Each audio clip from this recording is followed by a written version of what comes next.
வணக்க நண்பர்களே, காலை 11 மணிக்கு ஒரு பிரபலமான நிறுவனத்தில் நேர்காணலுக்கு அழைத்து இருந்தார்கள். நிறுவனத்தின் பாதுகாப்பு அதிகாரியிடம் விவரத்தை கூறிவிட்டு ஹாலில் அமர்ந்து நேர்காணல் அழைப்புக்கு காத்திருந்தேன். சற்று நேரத்தில் முருகவேல் என்று அழைப்பு வந்தது. உள்ளே சென்றவுடன் சில கேள்விகள் கேட்டு, உங்கள் பயோடேட்டாவில் வயது 40 என்று இருக்கே, நிஜமா? ஆமாம் சார், உண்மைதான். அப்படியா? எங்கள் நிறுவனத்தில் இளைஞர்களை தான் வேலைக்கு எடுக்கின்றோம். உங்கள் வயது 40 என்று சொல்கிறீர். கொஞ்சம் யோசனை செய்ய வேண்டி இருக்கு முருகவேல் என்றார்கள். பரவாயில்லை சார், நான் வேலை செய்ய தயாராக இருக்கின்றேன் என்று கூறினேன். மேலும் இதற்கு முன் வேலை செய்த நிறுவனம் நஷ்டத்தில் இயங்கியதால் திடீரென்று மூடிவிட்டார்கள். அதனால் வேறு வேலை தேடும் சூழ்நிலை உருவாகிவிட்டது சார்.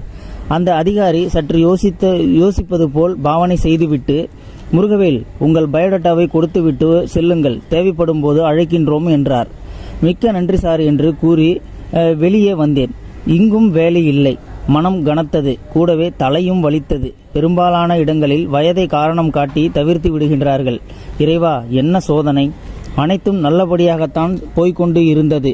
முன்பு வேலை செய்த நிறுவனம் மூடும் வரை. அந்த வேலையை நம்பி வாங்கிய கடன்கள் கழுத்தை நெரிக்க தொடங்கியது.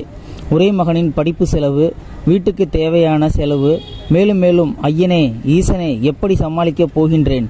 தலை மேலும் வலித்தது. பேருந்துக்கு வைத்திருக்கும் காசில் காஃபி சாப்பிட்டு நடந்து வீட்டுக்கு செல்லலாம் என்று முடிவு செய்து காஃபி சாப்பிட்டு நடக்க துவங்கினேன். வாங்கிய வண்டியும் ஓரமாக இருக்கின்றது. ஆழ்ந்த சிந்தனையில் நடந்து செல்லும் பொழுது ரோட்டில் ஒரு ஓரத்தில் ஒரு தோல் பை அனாதையாக கிடந்தது. சின்னதாக ஒரு சபலம் எடுத்து திறந்து பார்த்தேன். உப்பென்று வியர்த்து கொட்டியது. பையில் கட்டுக்கட்டாக 2000 ரூபாய் நோட்டுகள். கை கால்கள் உதறல் எடுத்தது. இருப்பினும் எடுத்து வைத்து கொண்டேன். மனம் பலவிதமாக என்னுள் பேசியது. ஒரு பக்கம் எச்சரிக்கை செய்தது. அருகில் உள்ள காவல் நிலையத்தில் ஒப்படைத்து விடலாம் என்ற எண்ணம் தோன்றியது. ஆனாலும் கட்ட வேண்டிய கடன்களும் குடும்ப செலவுகளும் கண்முன்னே நின்று பயமுறுத்தியது. வீடு வந்து சேரும் வரை மனசத்தங்கள் ஏராளம்.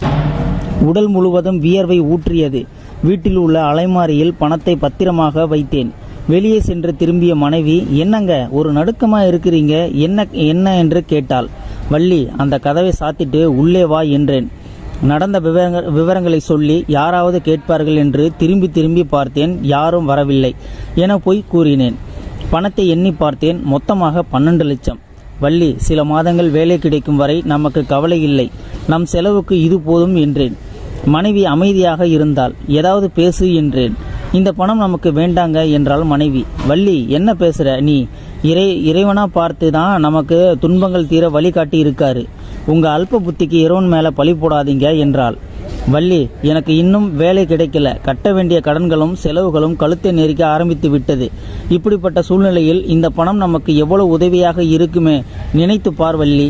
இன்னொரு பணத்தில் வாழ்வது தப்புங்க. அதுக்கு பதிலாக இருவருமே கஷ்டப்பட்டு சம்பாதிக்கலாம் என்றால் மனைவி. அப்போ வீட்டு செலவுக்கு என்னதான் நான் செய்வேன் என்று கோபமாய் குரலை உயர்த்த, இறைவன் சோதிப்பாருங்க, ஆனா கைவிட மாட்டாரு என்று கூறி டக்கென்று கழுத்தில் இருந்த தாலியை கலற்றி, இதை விற்றுவிடுங்கள், எனக்கு மஞ்சள் கயிறு போதும் என்றாள். வள்ளி என அதிர்ந்தே விட்டேன். அடுத்தவங்க பணத்துல வயிற்றை நிரப்பிக் கொள்வதை விட இது எவ்வளவு மேலுங்க. இந்த பணம் யாருக்கு சொந்தமோ அவர்களிடம் கொடுத்துவிட்டு தான் நீங்கள் வீட்டில் நுழைய வேண்டும் என்று ஓடி கதவை சாத்தி கொண்டு அழ ஆரம்பித்தாள். மனைவியின் தாலி கையில் கனத்தது. பணப்பையில் ஆராய்ந்து பார்த்தேன். முகவரி இருந்தது. அந்த பங்களாவுக்கு நான் நுழைந்த போது கோயிலில் நுழைந்த உணர்வு. மெல்லிய ஓசையில் சிவனை பற்றிய பாடல்கள். அழைப்பு மணியை அடித்தேன். நெற்றி நிறைய விபூதியுடன் ஒரு பெரியவர் வந்து பார்த்தார். நடந்த விவரங்களை அவரிடம் கூறி பணப்பையை கொடுத்தேன். மகிழ்ந்த அவர் உள்ளே அழைத்து சென்று குளிர்பானம் கொடுத்து உபசரித்தார். தம்பி, நிறுவனத்தில் இருந்து காரில் வரும்போது பணப்பை தவறி விழுந்து விட்டது. திரும்பி தேடி செல்லும் போது கிடைக்கவில்லை. உங்களைப் போல் நல்லவர்களும் இருக்கிறார்கள். அதான் தவறவிட்ட பணம் திரும்ப வந்து விட்டது என்றபடி என்னை பற்றிய விவரங்களை கேட்டார். என்னுடைய சூழ்நிலை பற்றிய விவரங்களை கூறினேன். அப்படியே யோசித்து, தம்பி கொஞ்சம் இருங்க, இதோ ஒரு போன் செய்துவிட்டு வருகின்றேன் என்று உள்ளே சென்றார். திரும்பி வந்தவர், தம்பி, என்னோட நிறுவனத்தில் வேலை செய்ய உங்களுக்கு விருப்பமா? அடுத்த வாரம் எங்க மேலாளர் ஓய்வு பெறுகிறார். அவரோட இடத்துல யாரை நியமிப்பது என்று நினைத்து கொண்டு இருந்தேன். நீங்கள் ஏன் அந்த வேலையில் சேரக்கூடாது? நீங்கள் நாளைக்கு சேர்ந்து நிறுவனத்தில் ட்ரைனிங் எடுங்க. வேலைக்கான உத்தரவு கடிதம் இன்னும் கொஞ்ச நேரத்தில் வந்துவிடும். வேறு யாராவது உங்களுடைய சூழ்நிலையில் இருந்தால் இந்த 12 லட்சம் பணம் திரும்ப வந்து இருக்காது. இந்த வேலை உங்கள் நேர்மைக்கும் ஒழுக்கத்திற்கும் நான் கொடுக்கும் பரிசு என்றார். நமச்சிவாயா, என் கண்களில் கண்ணீரில் 1000 நன்றிகள் என் மனைவி வள்ளிக்கு. அந்த வீட்டின் ஒளிநாடாவில் குரு உபதேசம் மெல்லியதாக கேட்டது. மூவுலகையும் ஆளும் சிவபெருமான் சோதிப்பான், ஆனால் நம்பியோரை கைவிட மாட்டார் என்று கேட்டது. ஸோ நண்பர்களே, இந்த வீடியோ பார்த்துக்கிட்டு இருக்கிற நீங்கள் இந்த வீடியோ பற்றின கருத்துக்களை கீழே இருக்கிற கமெண்ட் செக்ஷனில் மறக்காமல் சொல்லுங்கள். இந்த பதிவு பிடிச்சிருந்தா ஒரு லைக் பண்ணிக்கோங்க. இந்த பதிவை முடிஞ்ச அளவுக்கு மற்றவங்களுக்கும் ஷேர் பண்ணுங்கள். அப்படி நம்ம சேனலை சப்ஸ்கிரைப் பண்ணிக்கோங்க. மறக்காமல் பெல் சிம்பளையும் கிளிக் பண்ணிக்கோங்க. நன்றி, வணக்கம்.